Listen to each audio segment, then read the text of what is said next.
નમસ્તે વિદ્યાર્થી મિત્રો, ધોરણ 7 વિજ્ઞાન વિષયમાં આજે આપણે પ્રકરણ 2 પ્રાણીઓમાં પોષણ વિશે અભ્યાસ કરીશું. આગળના આપણે લેક્ચરમાં જોયેલું કે વનસ્પતિમાં પોષણ, ચેપ્ટર 1 હતું વનસ્પતિમાં પોષણ, કે વનસ્પતિઓ કઈ રીતે પોષણ મેળવે છે તેના વિશે આપણે જોઈ ગયા. તેમાં આપણે પોષણની વ્યાખ્યા, પોષણના પ્રકાર, ત્યારબાદ વનસ્પતિમાં અલગ અલગ પ્રકારના પોષણ, આ બધું આપણે જોયેલું. અત્યારે આપણે પ્રાણીઓમાં પોષણ જોવાનું છે. તો પ્રાણીઓ એટલે ખાલી ગાય, ભેંસ કે જે પાલતુ પ્રાણીઓ કહીએ અથવા સિંહ, વાઘ, આ જ પ્રાણીઓ નથી. વિજ્ઞાનની ભાષામાં આપણે સજીવોના મુખ્ય 2 જ પ્રકારો પાડીએ છીએ. તેમાંથી પહેલો છે વનસ્પતિ અને બીજું છે પ્રાણી. જે પોતાનો ખોરાક જાતે બનાવે છે એ લગભગ બધા વનસ્પતિ સમૂહમાં આવે છે અને બાકીના બધા આપણે પ્રાણી સમૂહ. તો પ્રાણીઓ એટલે એની અંદર મનુષ્ય પણ આવી જાય અને બીજા બધા પ્રાણીઓ. અહીંયા આપણે મનુષ્યમાં પોષણ પણ જોઈશું અને બીજા અલગ અલગ પ્રાણીઓમાં પોષણ પણ જોઈશું. સૌથી પહેલા આપણે પોષણની વ્યાખ્યા યાદ કરી લઈએ. આગળના ચેપ્ટરમાં આવી ગઈ છે પોષણ એટલે શું. ત્યાં પણ વનસ્પતિમાં પોષણ હતું એટલે આપણે વનસ્પતિની વાત કરી. તો સૌથી પહેલા લઈએ પોષણ એટલે શું. પોષણ એટલે સજીવો દ્વારા ખોરાક લેવાની એટલે કે ગ્રહણ કરવાની અને તેના શરીર દ્વારા ઉપયોગ કરવાની ક્રિયા, એને આપણે કહીએ છીએ પોષણ.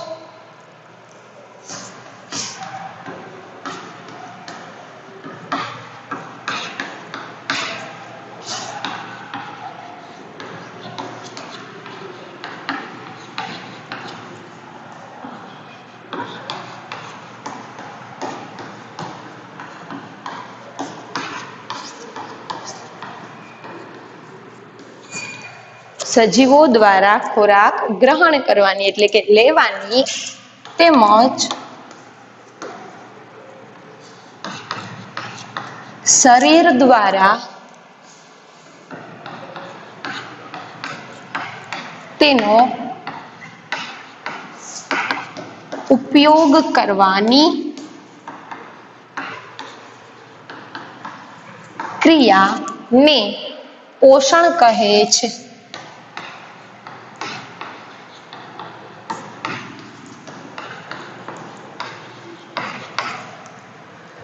આગળના ચેપ્ટરમાં આપણે જોયેલું કે પોષણ એટલે શું, સજીવો જે ખોરાક લે છે અને ત્યારબાદ તે ખોરાક શરીર દ્વારા ઉપયોગમાં લેવાય તેને કહેવાય છે પોષણ. આગળ આપણે જોઈએ કે આપણને પોષણ એટલે જે પોષક તત્વો છે તે શેમાંથી મળે છે. તો તેના માટે વનસ્પતિ પોષણમાં શું હતું, તો વનસ્પતિ પોતાનો ખોરાક જાતે બનાવતી હતી અને ત્યારબાદ જે બીજા પ્રાણીઓ હતા જે પરાવલંબી હતા એટલે કે વનસ્પતિ ઉપર ખોરાક માટે નભતા હતા, તે પ્રાણીઓ વનસ્પતિમાંથી ખોરાક લઈ અને ત્યારબાદ તેના શરીર દ્વારા તેને ઉપયોગમાં લેવાય. સૌથી પહેલા આપણે જોઈએ તો આપણા આહારમાં કયા કયા ઘટકો હોય છે. ધોરણ 6 માં આપણે અભ્યાસ કરી ગયા કે આહારમાંથી આપણને વિવિધ ઘટકો પ્રાપ્ત થાય છે. આ ઘટકોને આપણે શું કહીએ છીએ, પોષક તત્વો.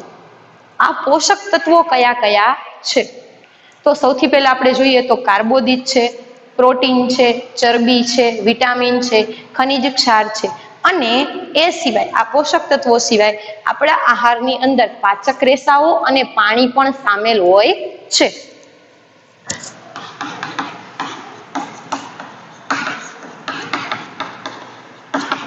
આપણે જે આહાર લઈએ છીએ એમાંથી આપણને કયા પોષક તત્વો મળે છે, તો સૌથી પહેલા લઈએ કાર્બોદિત,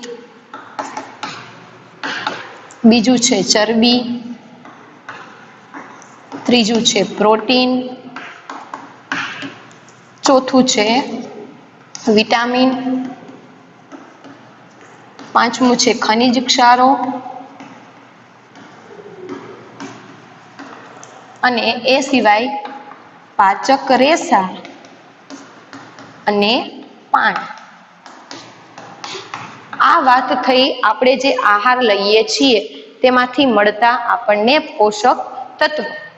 અહીંયા વ્યાખ્યાની અંદર આપણે કીધું સજીવો દ્વારા ખોરાક ગ્રહણ કરવાનો, એટલે આપણે જે ખોરાક લીધો એમાં આ 5 માંથી ગમે તે તત્વ અથવા એક હોય અથવા તો એકથી વધુ તત્વ હોય તે તત્વો આપણને મળી રહે છે. ક્યારે? ખોરાક ગ્રહણ કરવાથી. આપણા શરીરની અંદર ધારો કે આપણે ભાત ખાઈએ છીએ તો કયું પોષક તત્વ વધારે પ્રમાણમાં જશે? તો કે કાર્બોદિત જશે. આપણે ટમેટું ખાધું તો ટામેટામાંથી આપણને શું મળશે? તો વિટામિન મળશે, વિટામિન સી મળશે. તો એવી રીતે તમે જે ખોરાક લ્યો છો એટલે કે ગ્રહણ કરો છો ત્યારે આ બધા પોષક તત્વો તમારા શરીરની અંદર આવે છે. હવે આગળ વ્યાખ્યા શું કહે છે? તેમજ શરીર દ્વારા તેનો ઉપયોગ કરવો. તો અહીંયા ખોરાક લઈ લીધો એટલું પૂરતું નથી. આ ખોરાકમાંથી આ જે પોષક તત્વો છે તે શરીર દ્વારા વપરાવવા જોઈએ, એટલે કે ઉપયોગમાં આવવા જોઈએ.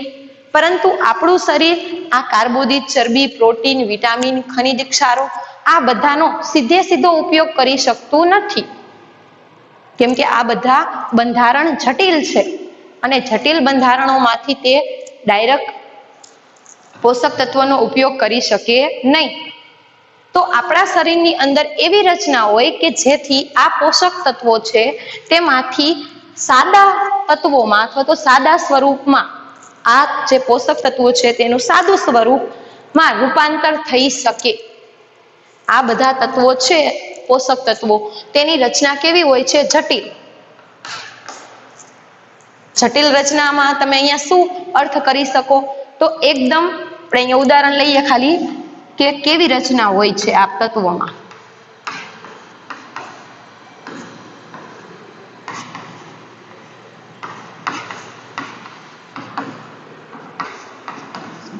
ધારો કે કોઈ પોષક તત્વ છે એની આવી રચના છે, આપણે ખાલી વિચાર તો આ એક જટિલ રચના છે, અઘરી રચના છે. એમાંથી આપણું શરીર કેવી રચનાનો ઉપયોગ કરી શકે? તો સરળ સ્વરૂપનો જ ઉપયોગ કરી શકે. તો આ જટિલમાંથી સરળમાં શું કરવું પડે? આપણે એ પદાર્થને ફેરવવો પડે. તો કેવા સરળ સ્વરૂપમાં? તો અહીંયા જોઈએ.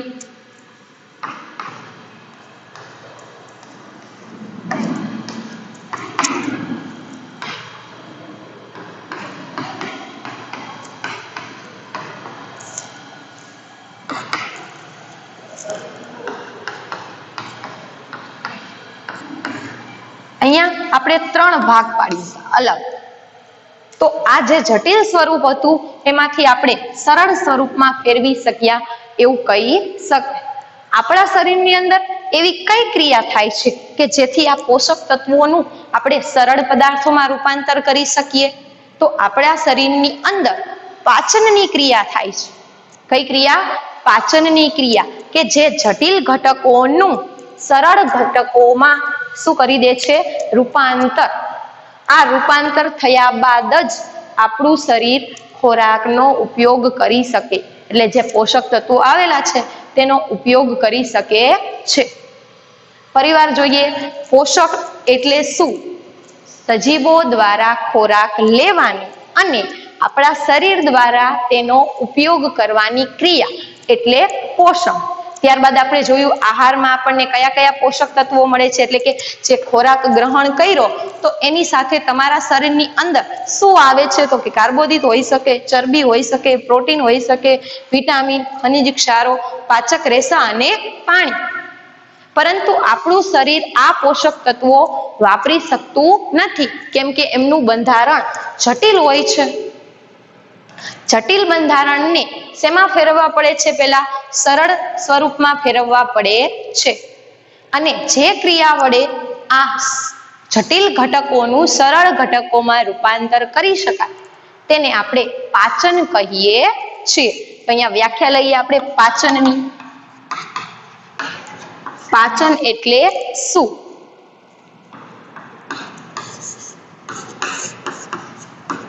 જટિલ ઘટકોનું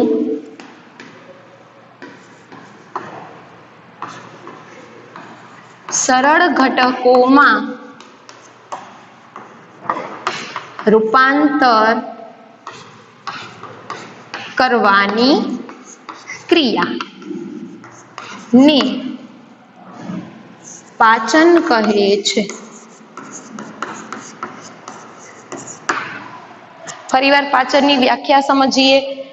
ધારો કે કોઈ આ એક જટિલ ઘટક છે, જટિલ ઘટક છે, તે ઘટકને કેવા સ્વરૂપમાં ફેરવી દીધું?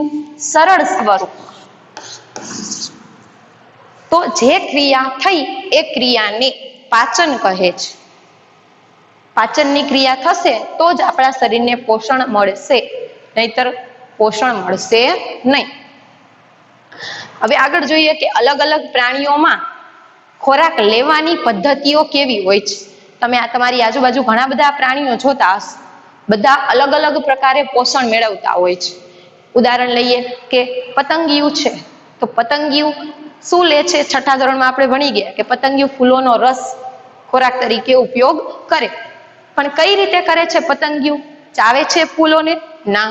તો શું કરે છે? તો ફૂલોનો રસ ચૂસે છે, એટલે કે ચૂસવાની રીતથી તે ખોરાક મેળવે છે. ત્યારબાદ જોઈએ અજગર છે, સાપ છે, તો તે શું કરે છે? શું ચાવીને ખોરાક ખાય છે? ના. તો શું કરે છે? તે ખોરાકને ગળી જાય છે, એટલે ગળવાની પદ્ધતિ દ્વારા ખોરાક લે છે. આગળ જોઈએ હમિંગ બર્ડ, જે સૌથી નાનું પક્ષી છે. તો હમિંગ બર્ડ કઈ રીતે ખોરાક મેળવે છે? તો એ પણ ફૂલોનો રસ ચૂસે છે, એટલે કે ચૂસવાની રીતથી. મચ્છર છે, મચ્છર આપણું લોહી પીવે, તો એ પણ શું કરે છે? ચૂસવાની રીતથી. કોઈ જલીય જીવો હોય, જલીય સજીવો, માછલી કે તે, તો એ પાણીની અંદર જે ખોરાક છે તે લેવાનો હોય છે. એ કઈ રીતે ખોરાક મેળવે? તો પાણીની અંદર જે ખોરાક હોય તેને ગાળીને તે ખોરાક લે છે. ગાળવાની રીત, ગાળીને ખોરાક લે, કેમ કે નહીતર તો એમના શરીરમાં પાણીનું પ્રમાણ વધી જાય ખોરાકની સાથે. બીજું જોઈએ ગોકળ ગાય, તો ગોકળ ગાય કેવી રીતે ખોરાક લે છે? તો ગોકળ ગાય તે ખેંચીને ખોરાક લે છે, તેની જીભ વડે. ત્યારબાદ છે સમડી, તો સમડી કેવી રીતે ખોરાક લે છે? તો પકડી લે અને પછી શું કરે? કોઈ ખોરાક, સમડી છે એ કોઈ પ્રાણી નાનું હોય એને પકડી લે અને પછી એને ગળી જાય. તો વગેરે અલગ અલગ પ્રાણીઓમાં અલગ અલગ પદ્ધતિઓ આપણને જોવા મળે ખોરાક ગ્રહણ કરવા માટે. અહીંયા આપણે જોયું ખોરાક ગ્રહણ કરવા માટે અલગ અલગ પ્રાણીઓમાં અલગ અલગ પદ્ધતિઓ હોય છે. ગાય ભેંસ છે તો ચાવીને ખોરાક ખાય છે, મનુષ્ય છે તો ચાવીને ખોરાક ખાય. તો બધામાં પદ્ધતિઓ ખોરાક ગ્રહણ કરવાની અલગ અલગ જોવા મળે. આગળ આપણે પાચન એટલે શું જોઈ લીધું.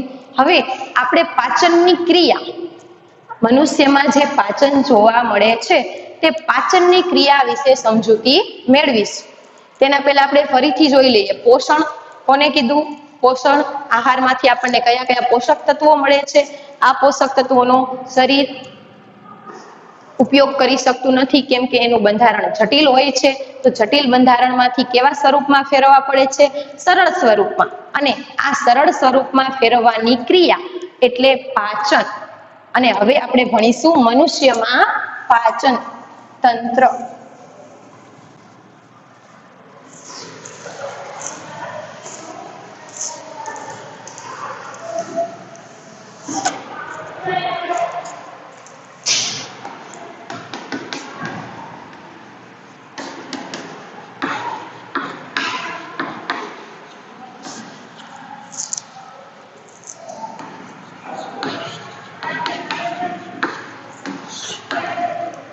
મનુષ્યમાં પાચનની ક્રિયા જે તંત્ર વડે થાય એને આપણે પાચન તંત્ર કહીએ.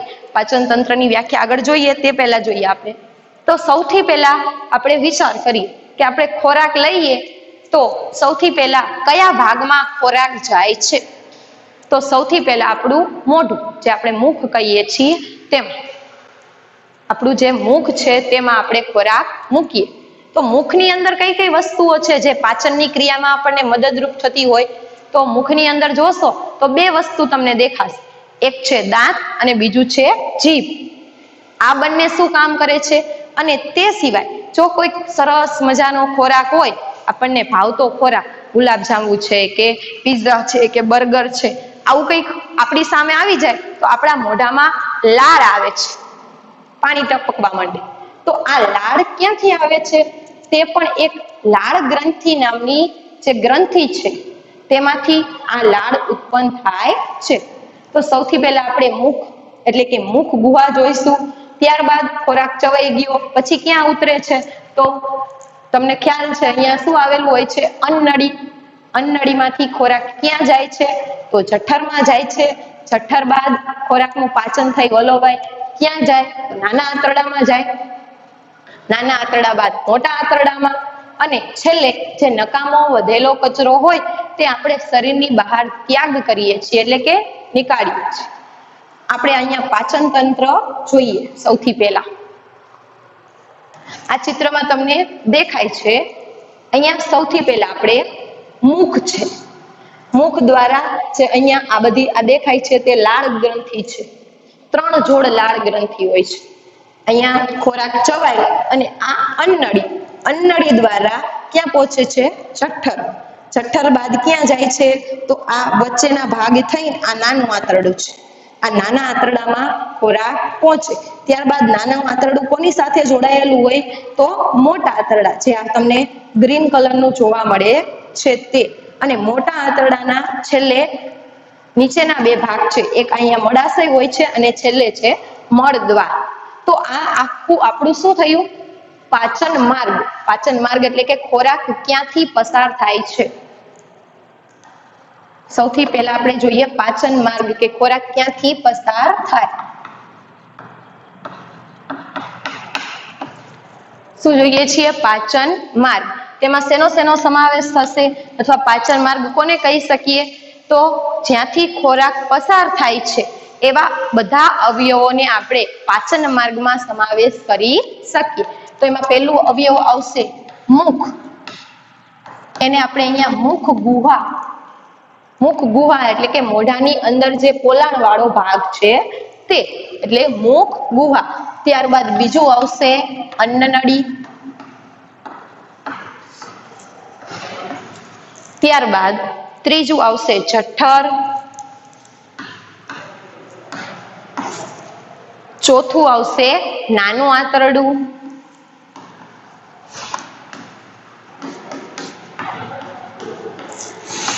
પાંચમું આવશે મોટું આંતરડું.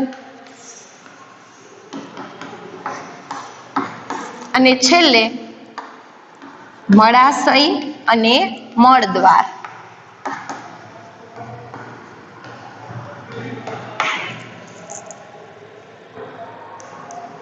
મુખ ગુહા, અન્નનળી, જઠર, નાનું આંતરડું, મોટું આંતરડું, મળાશય અને મળદ્વાર. આ બધા પાચન માર્ગના અવયવો છે. એટલે કે આ બધા મળી અને શેની રચના કરે છે? પાચન માર્ગની. તમને પૂછે કે પાચન માર્ગ જણાવ, તો તમે લખશો કે પાચન માર્ગની શરૂઆત મુખ ગુહાથી થઈ અને છેલ્લે પૂરું ક્યાં થાય છે? તો મળાશય અને મળદ્વારમાં અંત પામે છે પાચન માર્ગ. એમાં કયા કયા અવયવોનો સમાવેશ થાય છે? મુખ ગુહા, અન્નનળી, જઠર, નાનું આંતરડું, મોટું આંતરડું અને છેલ્લે મળાશય અને મળદ્વાર. આ થયો આપણો પાચન માર્ગ. ત્યારબાદ બીજું શું આવે છે પાચન માર્ગ આગળ? તો તેની અંદર ખાલી પાચન માર્ગની અંદર જ ખોરાકનું પાચન થઈ જતું નથી, પરંતુ તેની સાથે એવી અમુક ગ્રંથિઓ છે કે જે પાચનની અંદર મદદરૂપ થાય છે. અહીંયા તો ખોરાક પસાર થાય છે એટલે પાચન માર્ગ કીધું, પરંતુ એવી ગ્રંથિઓ કે જેની અંદર ખોરાક પસાર નથી થતો પરંતુ તે પાચન કરવા માટે સહાયરૂપ એટલે કે મદદરૂપ થાય છે. તો આવા અંગોને આપણે સહાયક અંગો તરીકે ઓળખશું.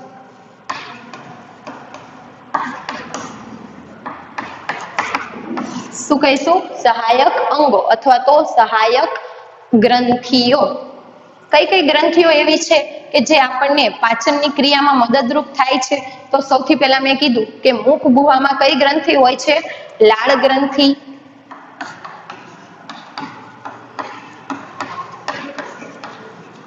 ત્યારબાદ બીજી છે યકૃત અને ત્રીજી છે સ્વાદુપિંડ.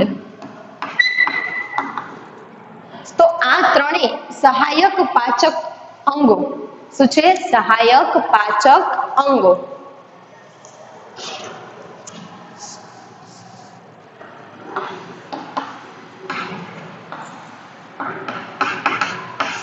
સહાયક પાચન અંગો. અહીંયા બે પ્રશ્ન થાય, ખાલી પૂછે આપણને પાચન માર્ગ જણાવો, તો શું લખીશું? પાચન માર્ગ આટલું. એવું પૂછે સહાયક પાચન અંગોના નામ જણાવો, લાળ ગ્રંથિ, યકૃત અને સ્વાદુપિંડ. એવું પૂછે કે પાચન તંત્ર એટલે શું, તો આ બેમાંથી શું લખવું? પાચન તંત્ર એટલે શું? પાચનની ક્રિયામાં જે ભાગ ભજવતા હોય તે બધું જોડાઈને પાચન તંત્ર બને. તો આ બધાનો સમાવેશ થશે, પાચન માર્ગનો પણ અને સહાયક પાચન અંગો, તે બંનેનો સમાવેશ પાચન તંત્રની અંદર થાય. તો પાચન તંત્રની વ્યાખ્યા તમે શું કરી શકો? પાચન તંત્ર એટલે શું? તો સહાયક પાચન અંગો અને પાચન અંગો અથવા તો પાચન માર્ગ મળી અને શેની રચના કરે છે? પાચન તંત્રની રચના કરે છે. અહીંયા વ્યાખ્યા લઈએ આપણે. પાચન તંત્ર, પાચન માર્ગ અને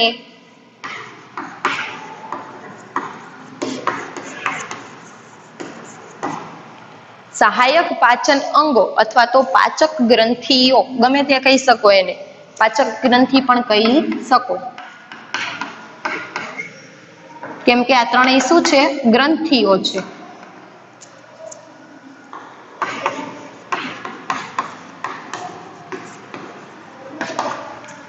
પાચન માર્ગ અને પાચન ગ્રંથિઓ મળીને પાચન તંત્રની રચના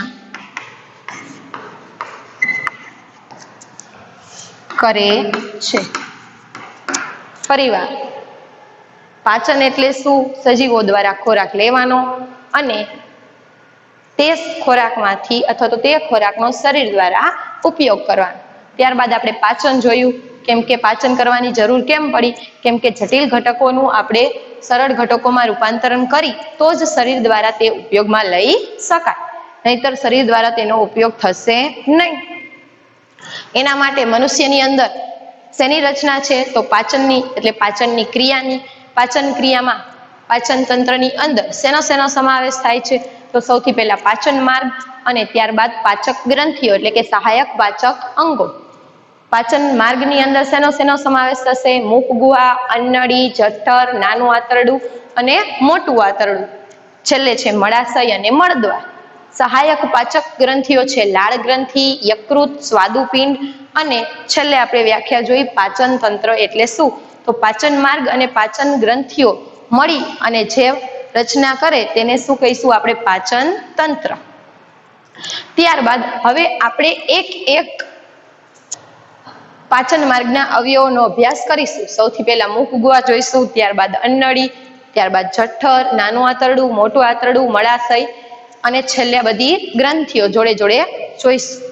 તેમાં સૌથી પહેલા આપણે ચાલુ કરીએ મુખ ગુહા.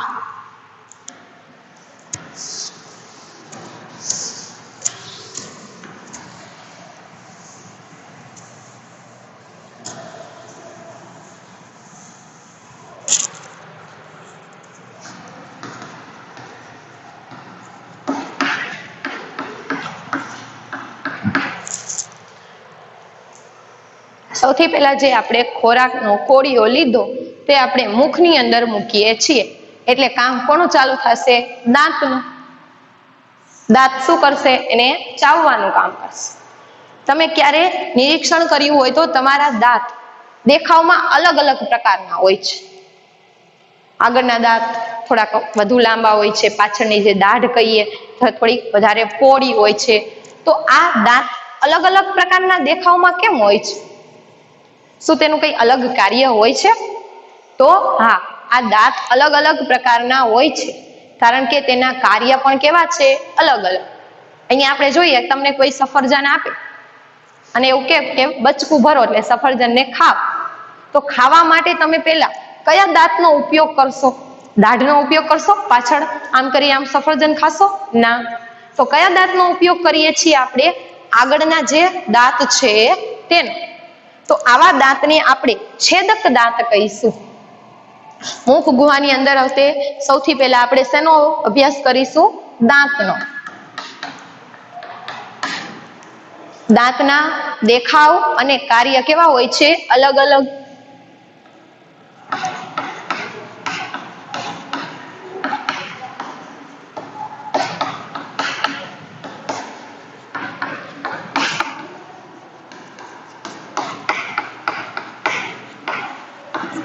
દાંતના દેખાવ અને કાર્ય અલગ અલગ હોય છે. સૌથી પહેલા આપણે જોયા આગળના જે 4 દાંત છે ઉપર અને નીચે બંને, ઉપરનું જડબું અને નીચેનું જડબું બંને જડબામાં 4 જે આગળના પહેલા દાંત છે વચ્ચે, તો એ દાંતનું શું કામ છે? તો કોઈ વસ્તુને કાપવી હોય કે બટકું ભરવું હોય તો તેના માટે શેનો ઉપયોગ થાય છે? તો આગળના દાંત. વસ્તુને કાપી એટલે એને શું કર્યો કહેવાય? આપણે છેદ કર્યો. વસ્તુને કાપી એટલે એનો શું કર્યો? છેદ. તો આવા દાંતનું નામ આપણે આપીએ છીએ છેદક દાંત.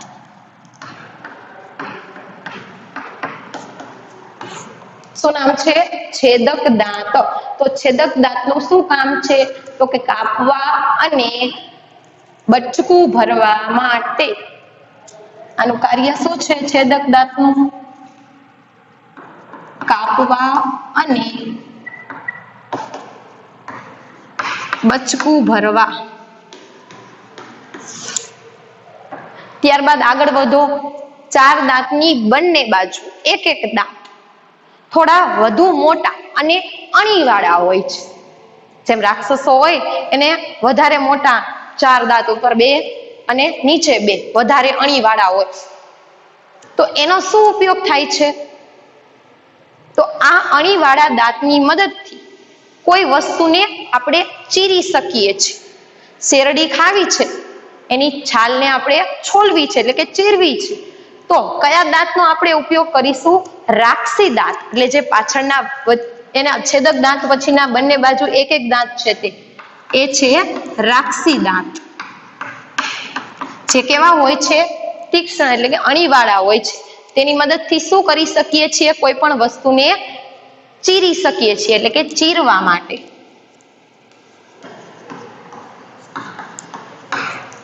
શેનો ઉપયોગ થાય છે? રાક્ષસી દાંતનો. ત્યારબાદ આવે છે અગ્રદાઢ. અગ્રદાઢ એટલે આગળની દાઢ. તે કેટલી હોય છે બંને બાજુ? તો બંને બાજુ રાક્ષસી દાંત પછી 2 અગ્રદાઢ આવેલી હોય છે. અને ત્યારબાદ પાછળની બાજુએ 3 દાઢ આવેલી હોય છે. એટલે ચોથું આપણે જોઈએ તો દાઢ, અથવા તો મોટી દાઢ પણ આપણે એને કહી શકીએ. તો આ બંનેનું શું કામ છે? તો ખોરાકને ચાવવા માટેનું એટલે કે ભરડવા માટેનું કામ છે. બંનેનું શું કામ આવશે? ચાવવા માટે અને ખોરાકને ભરડવા માટે દાઢ અને અગ્રદાઢનો ઉપયોગ થાય છે. હવે આપણે ગણીએ કે આપણે જે જડબું છે, નીચલું જડબું અથવા તો ઉપલું જડબું, એમાં કેટલા દાંત છે? તો સૌથી પહેલા આપણે છેદક દાંત કેટલા છે, રાક્ષસી કેટલા છે, અગ્રદાઢ કેટલી અને દાઢ કેટલી ઈ જોઈએ. એક જ જડબાની આપણે વાત કરીએ પહેલા. તો એક જડબાની અંદર ઉપરના જડબાનું લઈ કે ઉપલા જડબામાં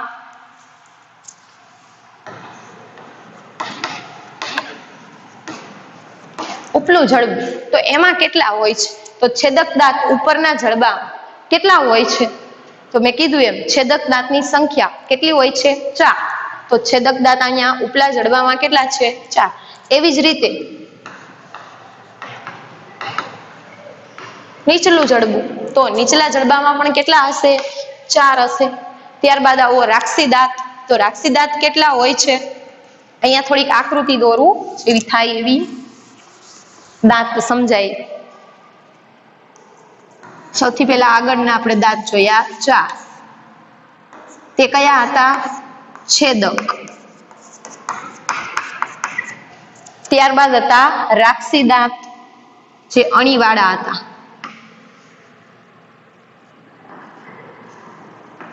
બંને બાજુ. આને શું કીધું આપણે? રાક્ષસી દાંત. ત્યારબાદ અગ્રદાઢ,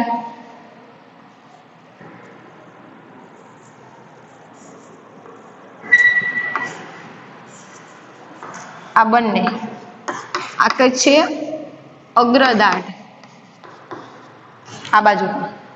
અને ત્યારબાદ આવે છે મોટી, જે છે મોટી દાઢ. આ દાઢ એટલે મોટી દાઢ અથવા તો દાઢ. આ વાત થઈ આપણા દાંતની.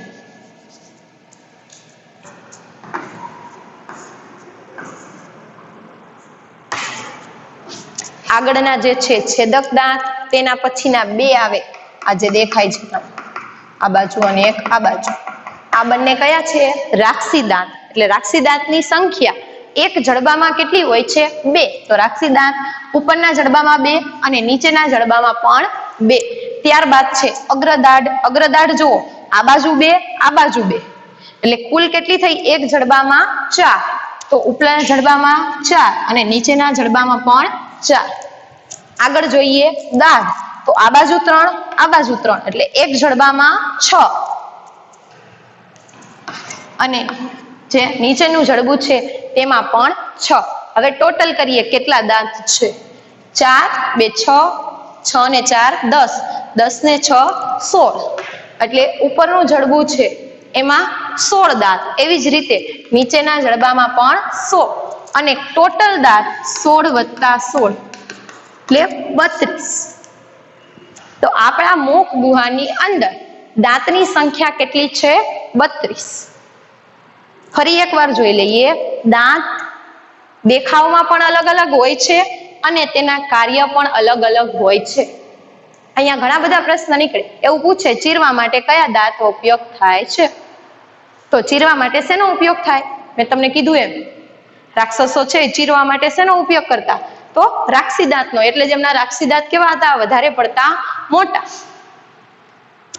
કોઈ પદાર્થને બટકું ભરવું છે તો એના માટે શેનો ઉપયોગ થાય છે? તો જે છેદક દાંત છે, કાપવા માટે છેદક દાંતનો ઉપયોગ થાય. એવું પણ પૂછી શકે કે નીચલા જડબાની અંદર છેદક દાંતની સંખ્યા જણાવો. તો છેદક દાંત કેટલા હોય છે? એક જડબાની અંદર 4. ત્યારબાદ એવું પૂછે કે દાઢનું કામ શું છે? તો ખોરાકને ચાવવા માટેનું અને ખોરાકને ભરડવા માટેનું કામ કોણ કરે છે? દાઢ અને અગ્રદાઢ. તો અહીંયા આપણે શેના વિશે અભ્યાસ કર્યો? મુખ ગુહાની અંદર જોવા મળતું ભાગ એટલે દાંત. હવે આગળ જોઈએ આપણે બીજું મુખ ગુહાની અંદર શું જોવા મળે છે? જીભ.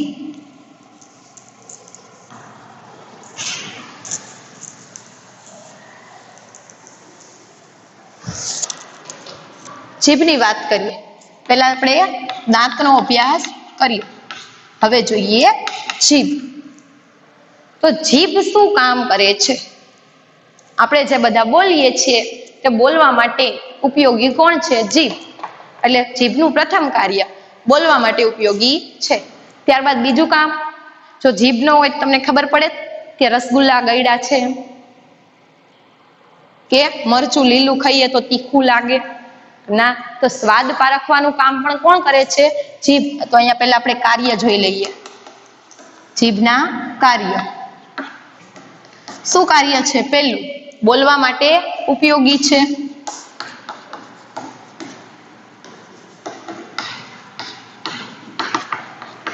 ત્યારબાદ બીજું જોઈએ, જીભ બીજું શું કામ કરે છે? તો સ્વાદ પારખે છે.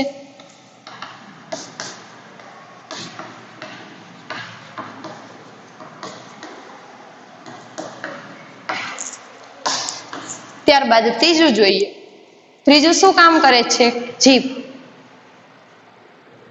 તો તે ખોરાકની અંદર લાળ રસ, જે આપણે લાળ ગ્રંથિમાં કીધેલું, તે લાળ રસને ભેળવે છે.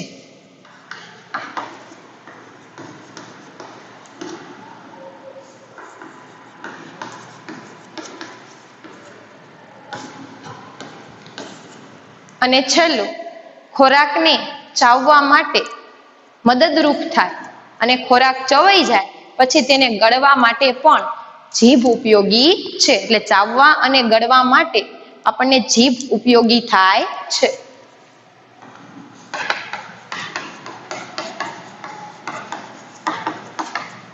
ખોરાકને ગળવા માટે જીભ ઉપયોગી છે. શેના કાર્ય જોયા? જીભના કાર્ય. ત્યારબાદ આપણે આગળ જોઈએ કે જીભ સ્વાદ પારખવાનું કાર્ય કરે છે, તો એની અંદર એવી કઈ રચના છે કે જેથી તે સ્વાદ પારખી શકે છે? તો જીભની અંદર એવા રસાંકુરો આવેલા છે. શું આવેલું છે? રસાંકુરો. આ રસાંકુરોની મદદથી જીભ સ્વાદ પારખી શકે છે. પ્રશ્ન થાય રસાંકુરો એટલે શું? તો સ્વાદ પારખવા માટેના સ્થાન એને આપણે કહીશું રસાંકુરો. બધી જીભની અલગ અલગ ભાગમાં અલગ અલગ પ્રકારનો સ્વાદ પરખાય છે. જીભ આખામાં બધા સ્વાદો પરખાતા નથી. તો અહીંયા આપણે જોઈએ કે જીભના કયા કયા ભાગમાં કયા કયા સ્વાદો પરખાય છે.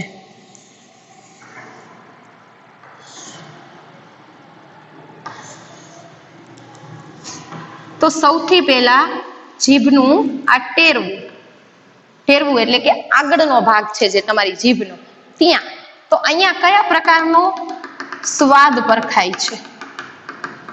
તો અહીંયા ગળ્યો સ્વાદ.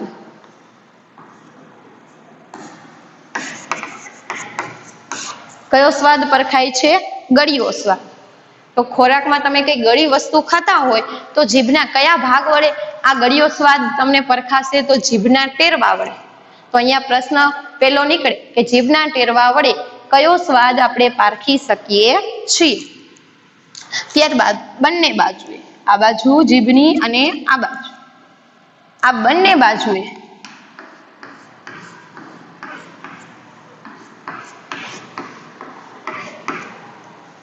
કયો સ્વાદ આવશે? તો ખારો સ્વાદ. મીઠું ખાતા હોય તો વધુ મીઠું પડી ગયું, એક ઓછું મીઠું પડી ગયું, એ જીભના કયા સ્થાને ખબર પડે છે? તો બંને બાજુ જે ટેરવાની ઉપરના છે ત્યાં, તેની ઉપરના ભાગે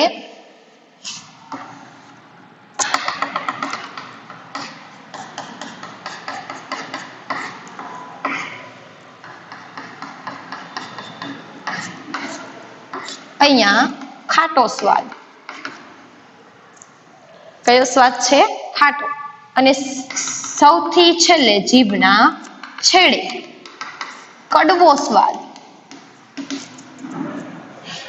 ટેરવે ગળ્યો, એના પછીના ભાગે ખારો, એની ઉપરના ભાગે ખાટો અને સૌથી જીભના છેડે કડવો સ્વાદ પરખાય છે. આ છે જીભની રચના અને તેની અંદર જે આ રસાંકુરો કીધા કે જ્યાં સ્વાદ પારખી શકાય છે તે. ફરીથી જીભ શું કામ કરે છે? બોલવા માટે મદદરૂપ થાય છે. ત્યારબાદ ખોરાકને ગળવા માટે ખોરાકની અંદર લાળ રસ ભેળવે છે અને સ્વાદ પારખવાનું કાર્ય પણ જીભ દ્વારા થાય છે. ત્યારબાદ આપણે જોયું કે જીભની રચના કઈ રીતે હોય છે. તો જીભમાં કયા કયા સ્થાને કયા રસાંકુરો આવેલા છે, ખાટો સ્વાદ ક્યાં પરખાય છે, કડવો સ્વાદ ક્યાં પરખાય છે, વગેરે. તો આજે આપણે અભ્યાસ કર્યો પોષણ એટલે શું, તેમાંથી મળતા પોષક તત્વો, ખોરાક ગ્રહણ કરવાની પદ્ધતિઓ, પાચન એટલે શું, પાચન માર્ગ અને છેલ્લે પાચન તંત્ર. ત્યારબાદ પાચન તંત્રની અંદર સૌથી પહેલું આપણે જોયું મુખ ગુહા, એમાં દાંત અને જીભ. હવે એક લાળ ગ્રંથિ એક બાકી છે જે આપણે આગળના લેક્ચરમાં જોઈશું.